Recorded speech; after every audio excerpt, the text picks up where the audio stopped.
My name is Thelma Reynolds, 35 years old, and until today the compliance director at Midwest Manufacturing. For 3 years I enforced safety regulations that protected our workers from serious harm. But when the founder retired and his son took over, everything changed. His nephew Bradley started undermining me at every turn, cutting corners that put lives at risk. I documented everything, knowing someday it would matter. I never expected that day would be today when I was suddenly called into an unscheduled meeting. Let me know where you are watching from, and hit that subscribe button if you have ever stood up for what is right when everyone else looked away. I never planned to become a safety professional. My journey began with an undergraduate degree in industrial engineering, but during my senior year, a guest lecturer from OSHA spoke about workplace accidents that were entirely preventable. Her stories about families devastated by incidents that simple protocols could have prevented changed my entire career trajectory. I switched my focus, earned a specialized certificate in occupational safety, and later completed my master's in regulatory compliance. After graduation, I spent 4 years at a large automotive plant learning the ropes. The work was challenging but fulfilling. Every time I identified a hazard before it caused harm, I felt like I had personally saved someone from injury. Not everyone appreciated my meticulousness, of course. Some supervisors saw me as an obstacle to productivity, but the senior management understood that safety and efficiency could coexist. Then came the opportunity at Midwest Manufacturing. It was a medium-sized factory producing industrial equipment with about 200 employees. The owner, Richard Harrison, was in his 60s and had built the company from nothing. During my interview, he told me about a serious accident they had experienced the previous year that had nearly cost an employee his arm. The incident had shaken Richard deeply, and he was committed to ensuring nothing similar ever happened again. "I want someone who will tell me the truth even when it hurts." Richard had set his eyes serious behind wire-rimmed glasses. "Someone who understands that every person who walks through our doors in the morning deserves to go home safely at night." I was hired on the spot. Working under Richard was a dream. He gave me the authority I needed to implement proper safety protocols. When I identified issues, he made sure they were addressed promptly. The employees initially viewed me with suspicion as the safety cop there to make their jobs harder, but over time, they came to understand I was protecting them. Marcus in fabrication would bring me coffee sometimes after I spotted a hydraulic leak near his workstation that could have caused a serious accident. Sophia from assembly started greeting me warmly after I redesigned their workflow to reduce repetitive strain injuries. Even gruff old Frank from maintenance, who initially resisted every suggestion, eventually became an ally when he realized I respected his expertise and only wanted to incorporate safety into his processes, not dictate how he should do his job. For 2.5 years, we built a culture where safety was everyone's priority. Incident rates dropped, insurance premiums went down, and productivity actually increased because we had fewer disruptions from accidents and injuries. Richard would often bring visitors through, proudly introducing me as the best investment this company ever made. Everything changed 6 months ago when Richard decided to retire. He had earned it, of course. 40 years building a successful business deserves a peaceful retirement. His son James took over as CEO, and while he had worked in the company for years primarily in sales, he had never shown much interest in the operational side. James was more focused on growth and expansion than his father had been. Within weeks of taking over, he hired his nephew Bradley Wilson as the new operations manager, despite Bradley having minimal manufacturing experience. His background was in finance, and he had an MBA from a prestigious university, but he had never worked on a factory floor. Our first interactions were cordial. Bradley was polite, if somewhat dismissive, asking for Cliff Notes versions of my safety briefings. He would nod along, eyes glazing over as I explained the importance of lockout-tagout procedures or proper chemical storage protocols. I tried to be patient, understanding he was learning a new industry. "We need to streamline these processes," he would say. "Some of these safety checks seem redundant." I explained how each layer of protection addressed different failure modes using examples from our own history. He would listen, sometimes taking notes, but I could tell he saw safety as a box to check rather than a critical aspect of operations. The financial pressure started mounting about 4 months ago. A major customer delayed a significant order, and raw material costs had increased due to supply chain issues. James called an all-hands meeting to announce a temporary freeze on capital expenditures and a push to increase production efficiency. "We need to do more with less until we weather this storm," he told us, looking nervous in a way his father never had. Bradley took this directive as permission to start cutting corners. Maintenance schedules for critical equipment were extended beyond manufacturer recommendations. Required breaks for repetitive task workers were shortened. Safety stock of personal protective equipment was reduced to minimal levels. Each time I raised concerns, Bradley had a ready excuse. "The manufacturer builds in excessive margins of safety," he would say about the maintenance schedules. "Studies show workers are more productive with slightly shorter, more frequent breaks," he claimed, without being able to produce these studies when I asked to see them. "Just-in-time inventory management is more efficient," he explained about the PPE shortages. I documented everything, sending formal emails after our conversations to create a paper trail. Bradley began avoiding me, ducking into offices or suddenly remembering urgent calls when he saw me approaching. The first serious incident occurred about 3 months after James took over. A conveyor belt had been running without its guard for an entire shift because production couldn't afford the downtime to reattach it properly after a jam. A worker's sleeve got caught, and only the quick action of a coworker hitting the emergency stop prevented a severe injury. When I investigated and wrote up the incident report, Bradley questioned my assessment. "You are calling this a near-miss catastrophic injury. Isn't that overly dramatic?" "Nothing actually happened," he said, leaning back in his office chair. "Martha could have lost her arm," I replied. "The only reason she did not is because Carlos reacted quickly. Next time we might not be so lucky." Bradley signed the report with visible reluctance. "Just try to keep in mind that we have production targets to meet. Safety is important, of course, but so is keeping this company profitable." As I left his office that day, I felt a chill. Richard had always said that safety and profitability went hand in hand because accidents were expensive. Bradley seemed to view them as opposing forces, and I worried about which would win in his cost-benefit analysis. My real troubles began about 2 months ago. During my regular floor inspection, I discovered several serious OSHA violations that had not been present the week before. In the chemical storage area, incompatible substances were being stored together, creating risk of dangerous reactions. 3 fire exits had boxes of inventory stacked in front of them, blocking emergency egress. And most alarmingly, I found 2 machines on the production line operating with their safety interlocks deliberately disabled, bypassed with electrical jumpers that prevented the machines from shutting down when their access panels were opened. I took detailed photographs, careful measurements, and notes about each violation. This was my standard documentation process, something Richard had always appreciated about my approach. I collected witness statements from workers, being careful not to place blame but simply to establish facts. Several employees seemed nervous talking to me, glancing over their shoulders as if afraid of being seen. Following protocol, I compiled my findings into a comprehensive report and submitted it to Bradley, James, and our HR director, Patricia. I requested an urgent meeting to discuss the severity of the violations and necessary corrective actions. The email I received from Bradley an hour later was dismissive at best. "We will address these in due course. Current production deadlines take priority. Please refrain from alarming the workforce with excessive documentation activities." I replied immediately, emphasizing that several of these violations created imminent danger situations that required immediate correction under OSHA regulations. Bradley did not respond. The next morning, I found a meeting invitation on my calendar for the senior management team. I arrived prepared with printed copies of my report and relevant OSHA standards. As I began my presentation, Bradley interrupted almost immediately. "Thelma seems determined to shut down our operation over some minor housekeeping issues," he said, chuckling as if sharing a joke with the other managers.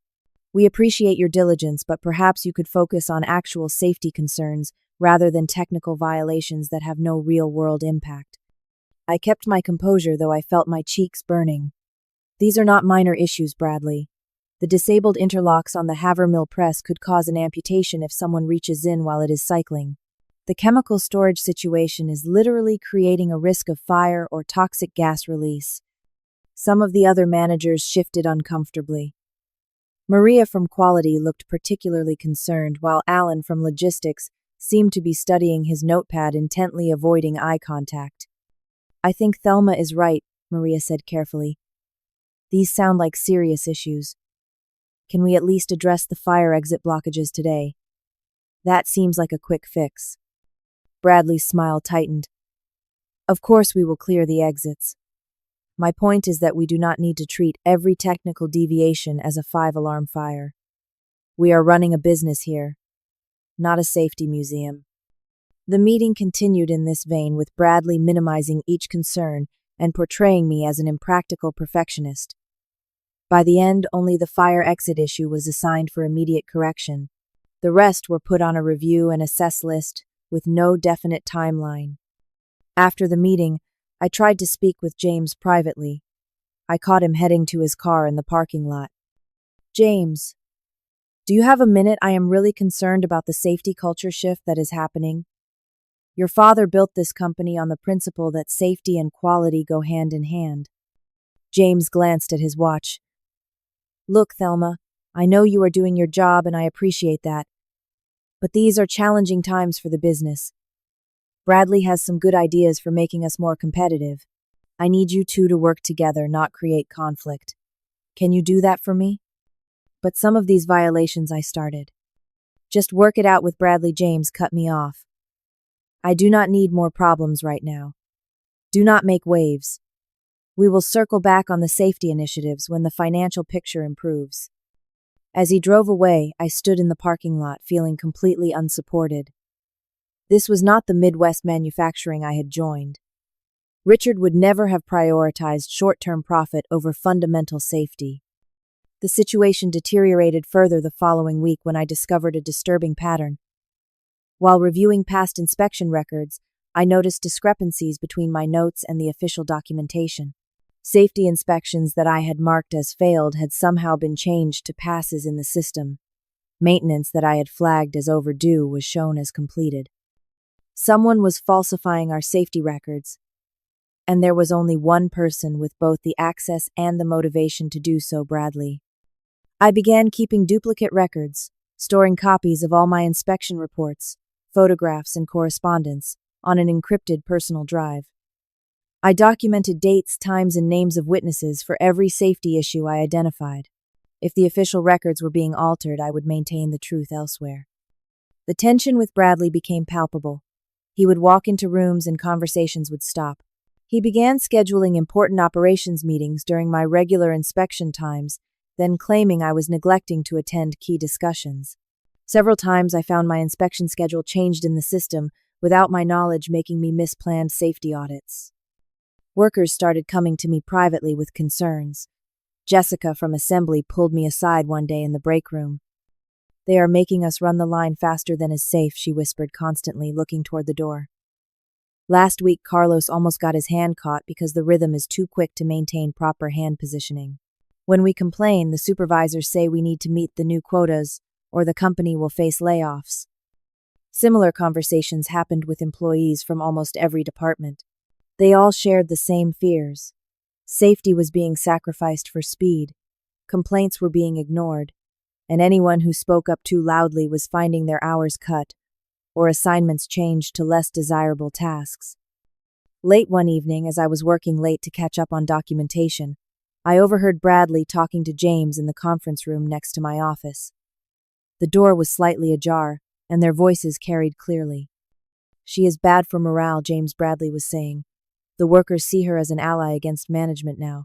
She is encouraging them to report every little thing, creating a paper trail that could hurt us if there is ever an inspection. What do you suggest? James asked, sounding tired. Restructure her role. Move safety under operations where I can manage it more efficiently. She can keep her title, but I will have final sign-off on what gets reported officially. She is not going to like that, James replied. Then she can find somewhere else to work, Bradley said coldly. We cannot afford her absolutist approach to compliance. Not if we want to keep this company afloat. I slipped away quietly, my heart pounding. They were planning to effectively neutralize my role, preventing me from protecting the workers who depended on me. I needed to act, but I had to be strategic. This was no longer just about specific violations, but about a systemic attempt to undermine the entire safety culture of the company. The battle lines were clearly drawn. Over the next several weeks, Bradley implemented a series of increasingly dangerous safety shortcuts, each one testing how far he could push before I would escalate matters beyond the company. The first major incident involved the assembly line where Jessica worked. Bradley had increased the line speed by 20% to meet aggressive production targets. One morning, I received an urgent text from Jessica asking me to come to her station immediately. When I arrived, she discreetly showed me how the safety guard on her station had been disabled, a deliberate modification that allowed faster operation but exposed workers to moving parts. The supervisor said it was a temporary measure, Jessica whispered. But it has been 3 days now. I almost got my fingers caught twice yesterday. I immediately documented the violation with photographs and ordered the line stopped for safety reasons using the authority Richard had granted me years ago. Within minutes, Bradley appeared, his face flushed with anger.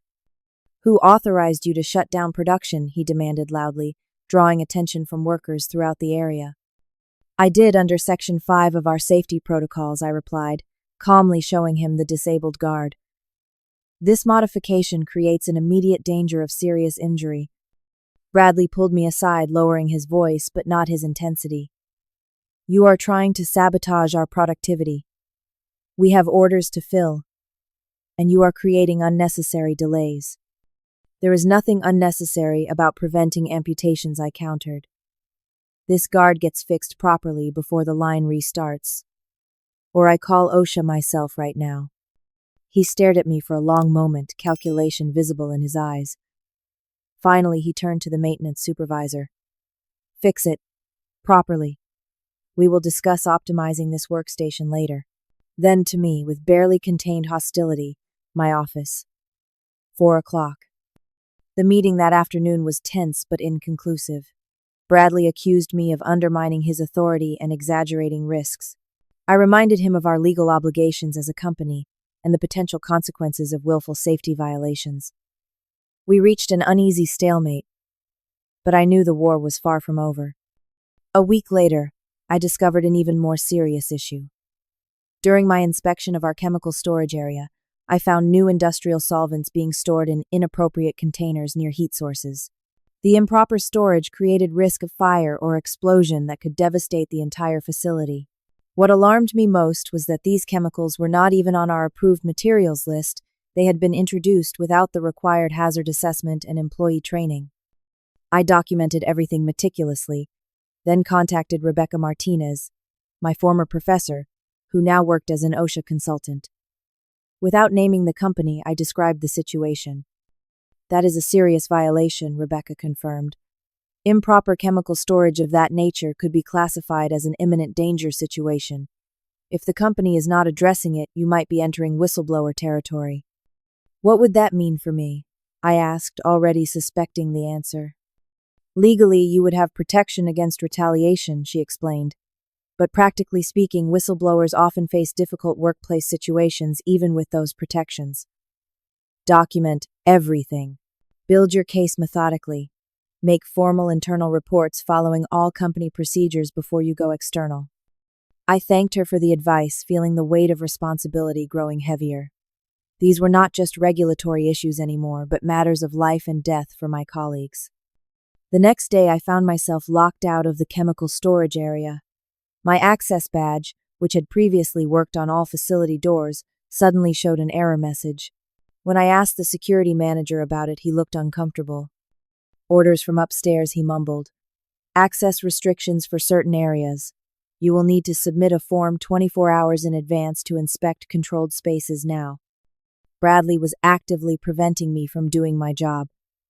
I filed a formal complaint with HR, citing the regulatory requirement for the safety director to have unrestricted access to all work areas. Patricia from HR promised to look into it, but I could tell from her nervous demeanor that she was afraid to challenge Bradley's decisions. My systematic exclusion continued.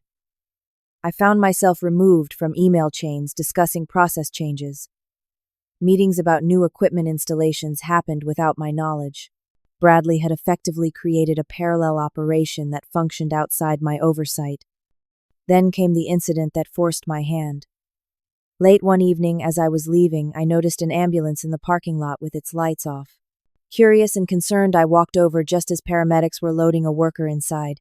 It was Robert from the maintenance team, clearly in pain, with what looked like chemical burns on his arms and face. What happened? I asked another maintenance worker standing nearby. Robert was cleaning the solvent tank, he explained quietly.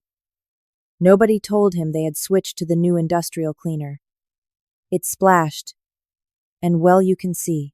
They are saying it is just minor irritation, but those burns look bad to me. I was stunned.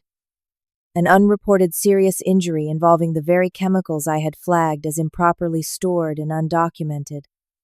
This was beyond negligence. It was willful endangerment. The next morning, I checked our incident logs. Nothing about Robert's injury appeared in the records. I discreetly contacted the hospital and, claiming to be processing workers' compensation paperwork, learned that Robert had been admitted with second-degree chemical burns requiring specialized treatment. This was the final straw.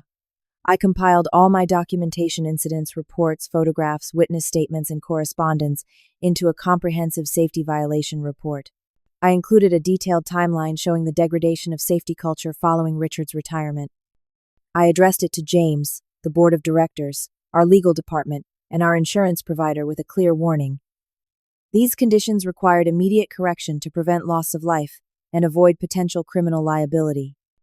I sent the email at 5:30 in the evening, knowing it would hit everyone's inboxes simultaneously. Whatever happened next, I had created a record that could not be ignored or erased. The company would have to address these issues or face the consequences of having been formally notified of life-threatening conditions. As I drove home that night, I felt both relief and apprehension. I had done what was ethically necessary, but I harbored no illusions about what likely awaited me the next day. Bradley would see this as a declaration of war, and I had just fired the first shot. The response came faster than I anticipated. At 7:45 the next morning, before I had even settled at my desk, I received an urgent meeting request for 8 o'clock in the executive conference room. The attendees included James Bradley, our legal counsel Michael Peterson, and Patricia from HR. I gathered my documentation and headed to the meeting, mentally preparing for the confrontation. The atmosphere in the room was frigid as I entered. James sat at the head of the table, looking uncomfortable. Bradley was beside him, barely containing his anger. Michael and Patricia sat opposite each other, both avoiding eye contact with me. "Thank you for joining us," James began formally. "We need to discuss the allegations in your report." "They are not allegations," I corrected firmly. "They are documented violations of federal safety regulations, company policy, and in some cases criminal statutes regarding worker endangerment." Bradley scoffed loudly. "This is exactly the kind of hyperbole that is causing problems. Criminal statutes. You are not a lawyer, Thelma." Michael cleared his throat. "I have reviewed the report. There are some concerning issues that we should address, but I believe Miss Reynolds has overstated both the severity and the liability in several instances." "Which instances specifically?" I challenged, opening my laptop. "The disabled machine guards that violate 29 CFR 1910.212. The blocked fire exits that violate fire codes. The improper chemical storage that creates explosion risks. Or perhaps the unreported serious injury to Robert Jenkins that constitutes a willful violation of OSHA's reporting requirements." Michael shifted uncomfortably. "There are acceptable levels of risk in any industrial operation. Courts have established precedents for what constitutes reasonable precaution versus excessive caution that impedes normal business operations. And there are precedents for criminal prosecution when companies knowingly expose workers to serious harm," I countered. "Which is exactly what is happening here." Bradley slammed his hand on the table. "This is ridiculous. You are acting like we are running some kind of death trap. We are making reasonable business decisions in a competitive environment. Removing mandated safety equipment is never a reasonable business decision," I said, keeping my voice steady despite my racing heart. "Nor is concealing serious injuries from regulators." James raised his hands placatingly. "Look, clearly there are some issues we need to address. Michael, can you prioritize these concerns? We will fix the most critical items immediately and create a timeline for the rest." I shook my head. That is not how this works, James. The critical safety issues, particularly the chemical storage and disabled guards, need immediate correction. Not tomorrow, not next week. Today. If they are not addressed, I will have no choice but to report them externally. The room went silent. Bradley's face reddened further. Are you threatening us? He asked incredulously. I am informing you of my legal and ethical obligations as the compliance director, I replied, and of the company's legal obligations under federal law. James looked pained.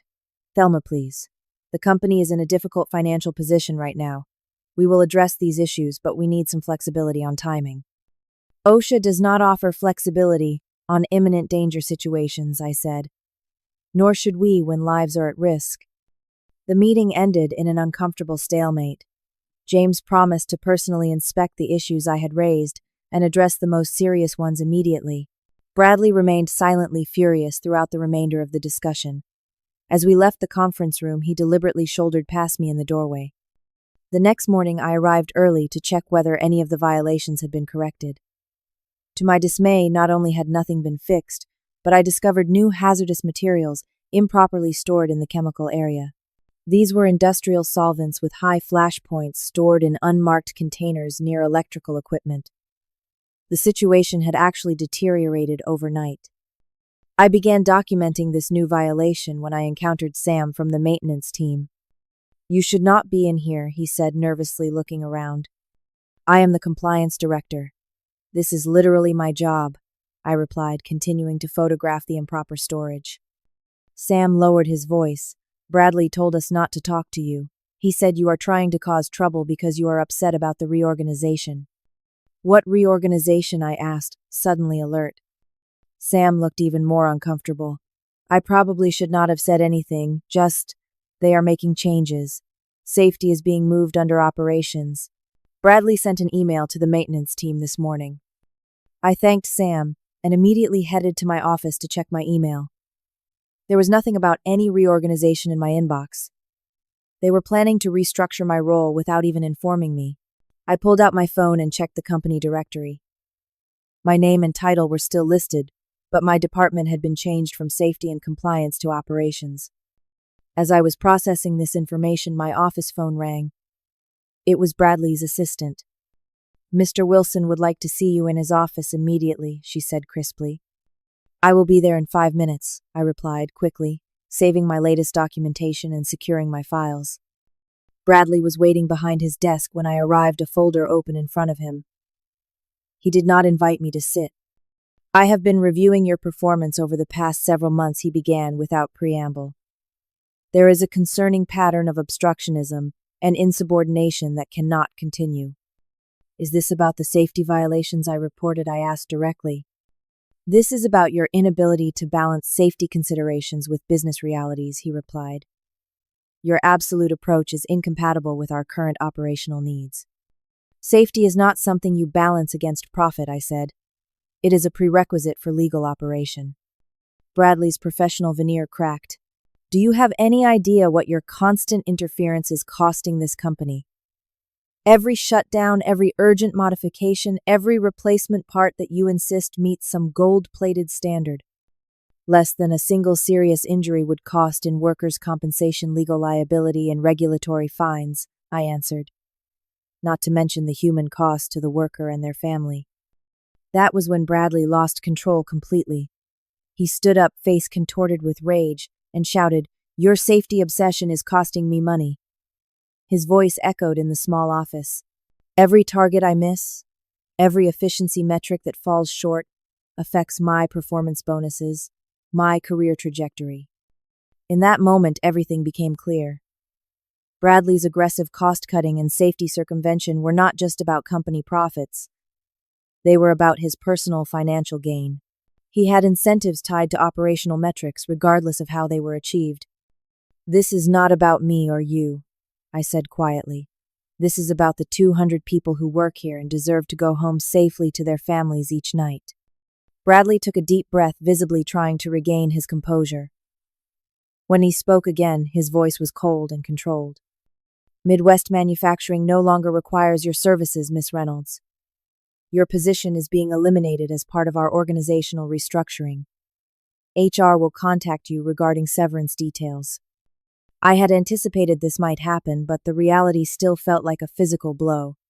3 years of building a safety culture destroyed in months by greed and short-sightedness. Without a word, I removed my company badge from my lanyard. I looked at it for a moment, remembering the day Richard had personally presented it to me, telling me how much he trusted me to protect his people. Then I calmly slid it across Bradley's desk. I hope you understand what you are dismantling, I said quietly. And I hope no one pays for these decisions with their life. I walked out of his office with my head held high, stopping only to collect my personal items from my desk. Several workers watched silently as I packed my small box of belongings. Jessica approached as I was leaving. Is it true? She asked in a hushed voice. Are you leaving? Not by choice, I replied. Be careful, Jessica. Watch out for yourself and the others. She nodded, understanding the warning behind my words. As I walked through the production floor one last time, I saw the concerned faces of people I had worked to protect. I felt I was abandoning them, even though the choice had not been mine to make. As the doors closed behind me, I knew one thing with absolute certainty: this was not over. The drive home passed in a blur of emotions.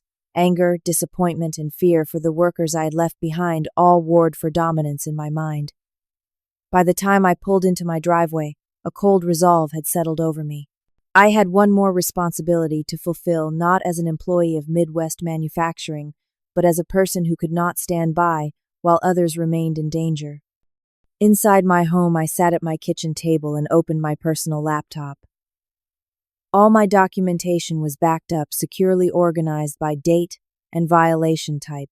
I navigated to the OSHA website and found the whistleblower complaint form. For a moment, my fingers hovered over the keyboard as I considered the implications. Once I submitted this, there would be no going back. I thought of Jessica, of Robert, with his chemical burns, of all the other workers who depended on those safety protocols I had fought to maintain. I began filling out the form detailing the most serious violations, the pattern of disregard for safety regulations, and the retaliation I had experienced for raising these issues. I attached my comprehensive documentation, including photographs, witness statements, and correspondence. Before hitting submit, I made one more call to Rebecca, my former professor. You were right, I told her when she answered. I was fired this morning after submitting a formal report of the violations internally.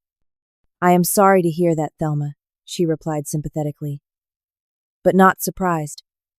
Are you planning to file a whistleblower complaint? I am about to submit it now, I confirmed. I just wanted to make sure I am not overreacting or missing something. Based on what you have described, you are doing exactly what an ethical safety professional should do, Rebecca assured me. Those workers deserve protection, and the company needs to be held accountable. Her words gave me the final push I needed. I submitted the complaint, then sent a separate detailed email to OSHA's regional office with additional context about the imminent dangers present at the facility. After completing these tasks, I sat back, suddenly exhausted. Had I done the right thing? Would it make any difference? Or had I just destroyed my career for nothing? The sound of the front door opening interrupted my thoughts. My partner Daniel walked in home early from his teaching job. I got your text, he said, coming to sit beside me at the table. Are you okay?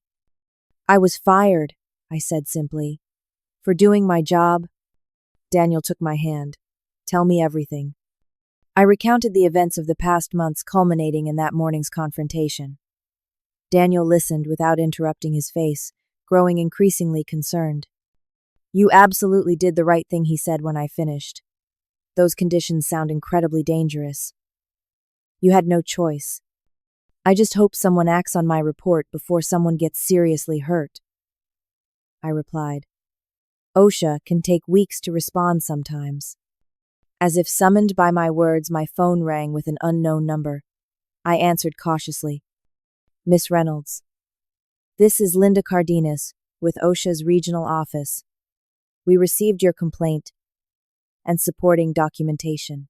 Given the nature of the imminent danger situations you have described, particularly the chemical storage violations, we are treating this as a priority case.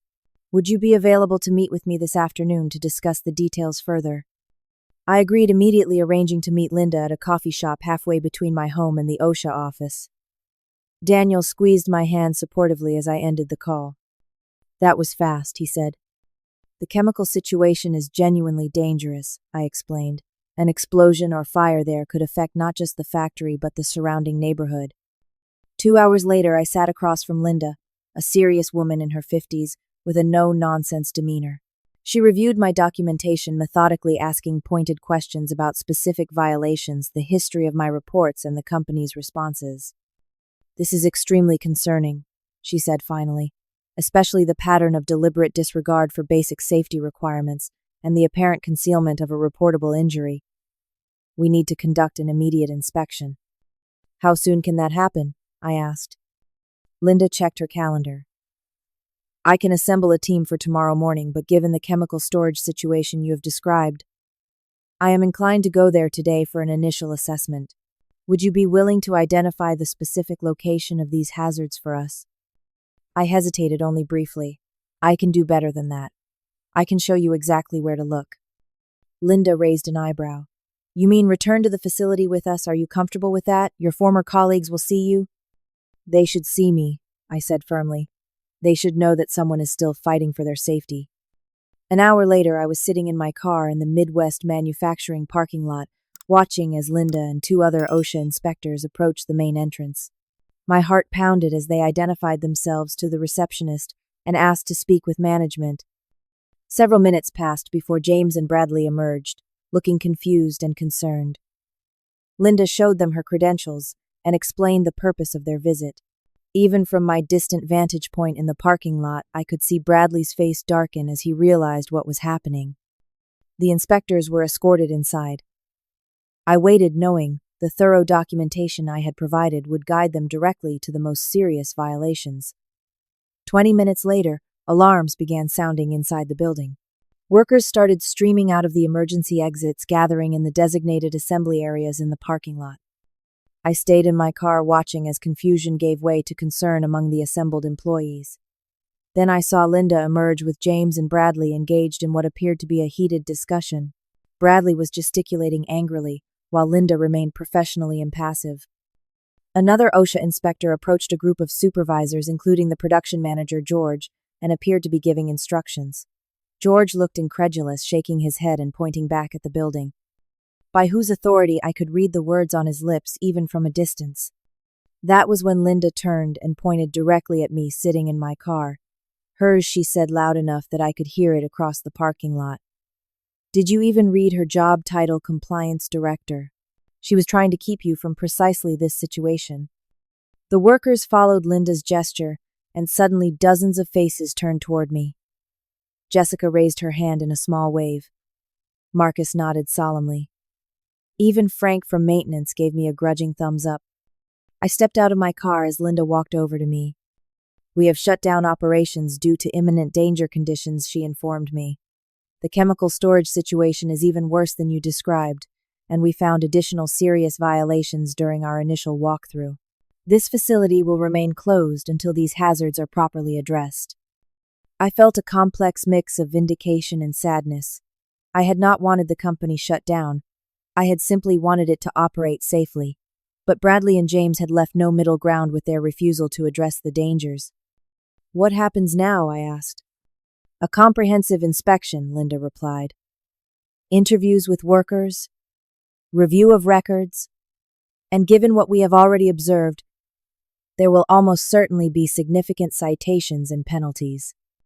As Linda spoke, I noticed Bradley storming across the parking lot toward us, his face contorted with rage. James hurried after him, trying unsuccessfully to restrain his nephew. "You did this!" Bradley shouted, pointing at me accusingly. "You vindictive, disgruntled ex-employee. You are trying to destroy this company because you got fired." Linda stepped between us. "Sir, I would strongly advise you to return to the building and cooperate with our inspectors. Intimidating a whistleblower is a separate violation that carries its own penalties." Whistleblower Bradley spat the word. "She is just angry that we would not let her run the company into the ground with her excessive safety demands." "Those excessive demands are federal law," Linda replied calmly. and based on our preliminary observations, they were entirely justified. Bradley looked like he might explode, but James finally managed to pull him away, whispering urgently in his ear. As they retreated, I could see the realization dawning on James's face. This was real, it was serious, and it was going to have profound consequences for the company his father had built. The immediate aftermath of the shutdown was chaotic. Workers gathered in confused clusters throughout the parking lot as supervisors tried to provide information they themselves did not fully have. OSHA inspectors moved purposefully between groups, identifying employees they wanted to interview, and directing them to a makeshift interview area in the company picnic grounds. Several workers approached me, cautiously uncertain of my new status. Jessica was the first to speak openly. "You actually did it," she said, a mix of awe and concern in her voice. "You reported them." "I had to," I replied. "The conditions were dangerous, and they fired me for trying to fix them." "What happens to us now?" another worker asked. "Do we still have jobs?" I explained as best I could. "The facility is temporarily closed until the serious safety violations are corrected. Once OSHA determines the imminent dangers have been addressed, operations can resume." "And our paychecks," someone else called out.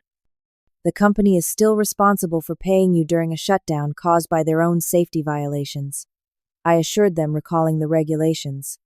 "If they try to withhold wages, that would be another issue to report." As I was speaking with the workers, a local news van pulled into the parking lot. Word of the federal shutdown had spread quickly. A reporter and cameraman approached, asking for information about what was happening. I directed them to Linda, who provided an official statement about the inspection, while carefully avoiding specific details about ongoing investigations. The media presence seemed to escalate the situation. James emerged from the building looking disheveled and overwhelmed. He spotted me talking with the workers and made his way over, his expression a mixture of anger and desperation. "Is this what you wanted, Thelma?" he demanded. "To see everything my father built destroyed in a single day?" "What I wanted was for you to address the safety issues before they reached this point," I replied evenly. "I raised these concerns for months. You and Bradley chose to ignore them." "We were going to fix things," James insisted, lowering his voice as he became aware of the workers listening. "Just not on your unreasonable timeline." "OSHA seems to think my timeline was perfectly reasonable," I noted. "In fact, they are wondering why some of these issues were allowed to develop in the first place." Our conversation was interrupted by another OSHA inspector who approached with a grim expression. "Mr. Harrison, we need you back inside. We have discovered some concerning documentation issues that require your immediate attention."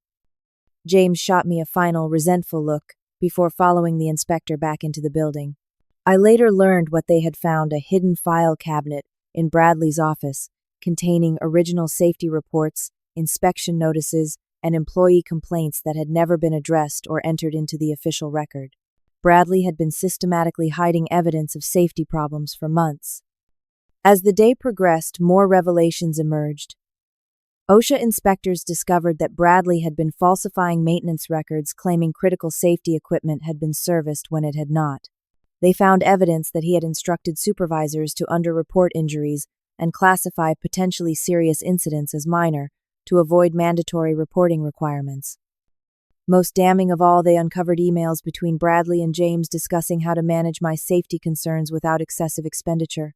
While James had never explicitly approved bypassing safety systems, he had created an environment where Bradley felt empowered to do so, with vague directives to handle it and find efficiencies. By late afternoon, several workers had come forward with accounts of injuries that had gone unreported or been misclassified. Carlos from the assembly line described being told to take personal time off rather than file a workers' compensation claim after a minor back injury.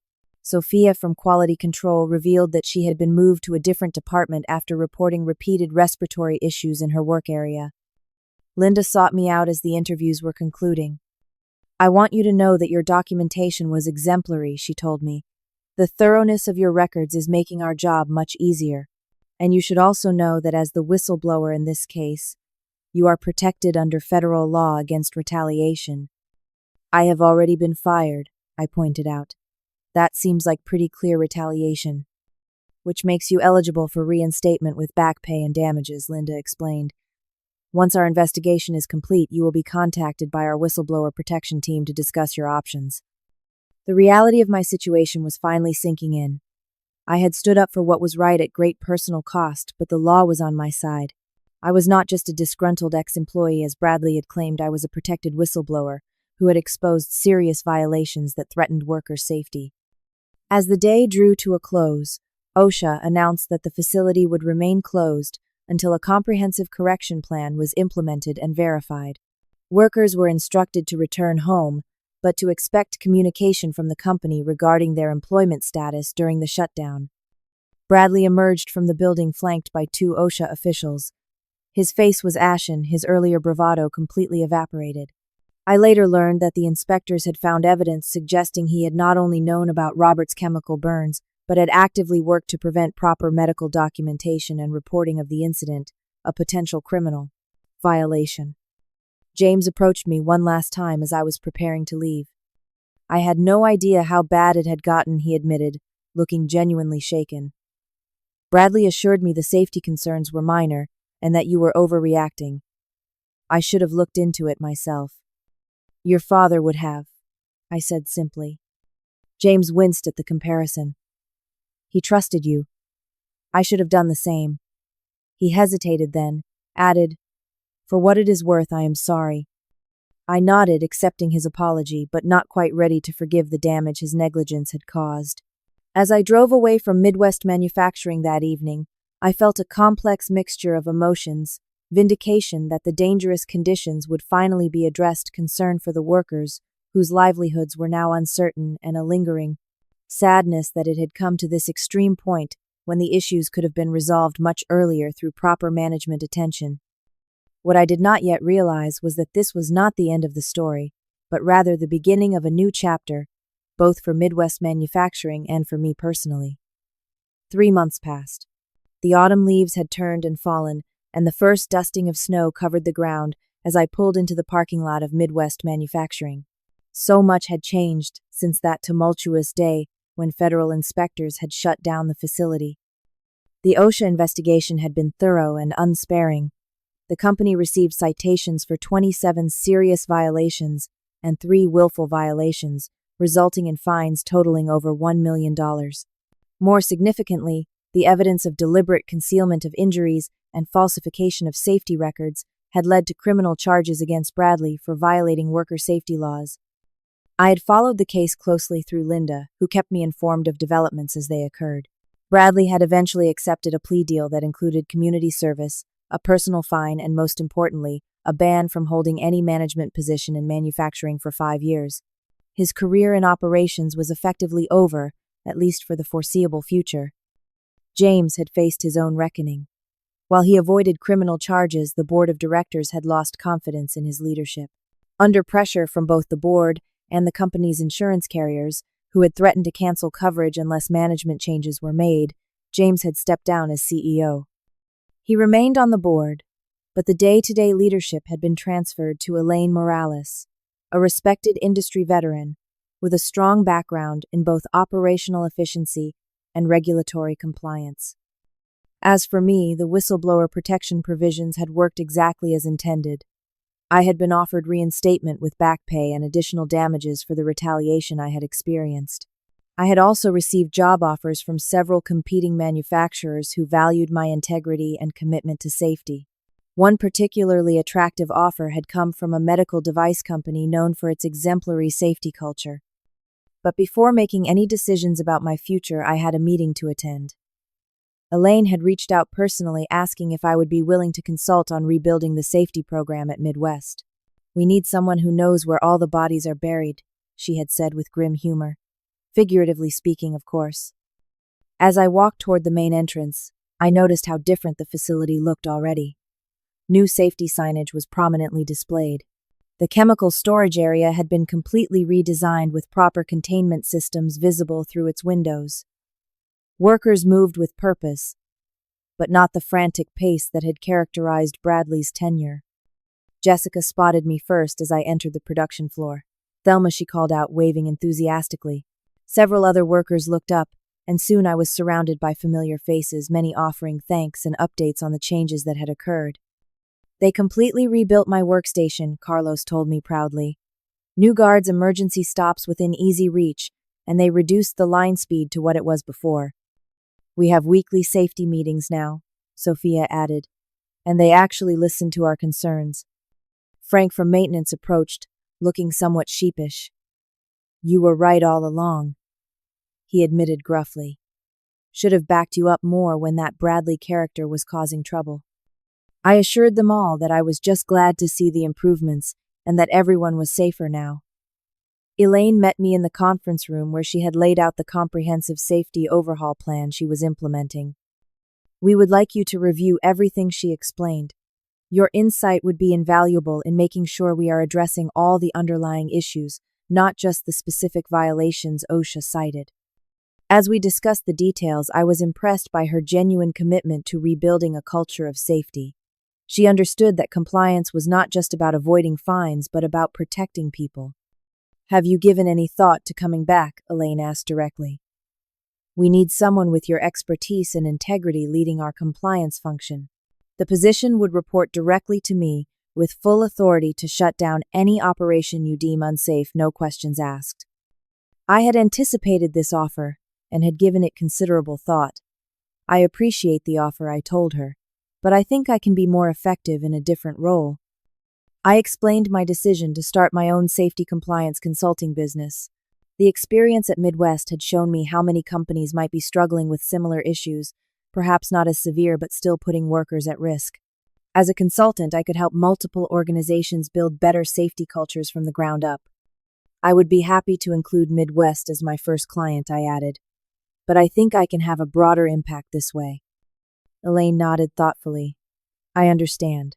And honestly, that makes a lot of sense given your experience. We would definitely want to engage your services. As our meeting concluded, I received an unexpected call. It was Richard Harrison, the former CEO who had hired me originally. He had been traveling abroad during the shutdown and subsequent events, but had followed the situation closely upon his return. Thelma, his familiar voice came through the phone. I owe you an apology. I thought the company would be in good hands when I retired. I never imagined James would allow things to deteriorate so badly, or that he would bring in someone like Bradley who clearly did not share our values. You built a strong foundation, Richard, I assured him, and it looks like the company is finding its way back to those principles now. Thanks to you, he said firmly. Your courage saved this company, though I am sure it does not feel that way to you. I would like to meet when you have time. I have some ideas about how I might support your new consulting venture. That conversation led to another unexpected development. Richard became an advisor and eventual investor in my new business, Safety First Consulting. His industry connections and reputation helped open doors that might otherwise have remained closed to a new consultancy. Over the following year, my business grew steadily. I developed specialized programs for building safety cultures in manufacturing environments, drawing directly from the lessons learned at Midwest. Many of my clients were small to medium-sized companies similar to Midwest, often family-owned businesses, where the transition between generations created vulnerabilities in safety oversight. The journey was not without challenges. There were nights I lay awake questioning whether I could have handled the Midwest situation differently, whether I might have found a way to address the safety issues without the trauma of a shutdown. I sometimes felt guilty about the temporary hardship the workers had experienced, even though I knew the alternative might have been catastrophic. But those doubts gradually faded as I saw the positive impact of my work.